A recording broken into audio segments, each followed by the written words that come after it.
Now, and a big day on Capitol Hill, especially over at the White House, where we're going to see continued debate over gun control rights. Yeah, Vice President Joe Biden headed a task force on gun control and just recently presented his findings to President Obama. Let's check in now with Brianne Carter on what we expect to develop today. Brianne?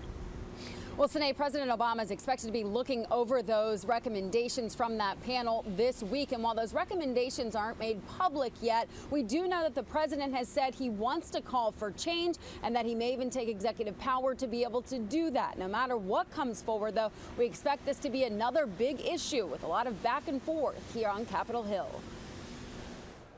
President Obama will unveil his plan for curbing gun violence this week, promising action with or without the help of Congress. I'm confident that there are some steps that we can take that don't require legislation and that are within my authority as president. The president will, however, need Congress to act to pass some of the biggest changes he wants. On the top of his list, reinstating the assault weapons ban and extending background checks for people who buy guns at gun shows.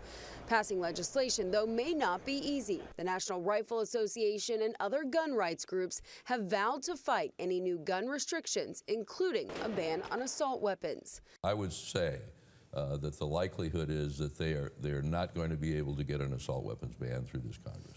According to a new ABC News Washington Post poll, there's overwhelming support for certain new gun control measures.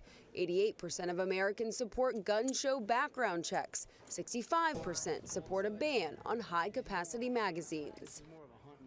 Now, another group that supports seeing some changes is a local group of faith leaders here in the district. They're expected to gather at 11 o'clock this morning to call on Congress. They say they have signed a petition they plan on giving to Congress and to the White House. They say to call on Congress to make changes to what they are calling this violence crisis with guns.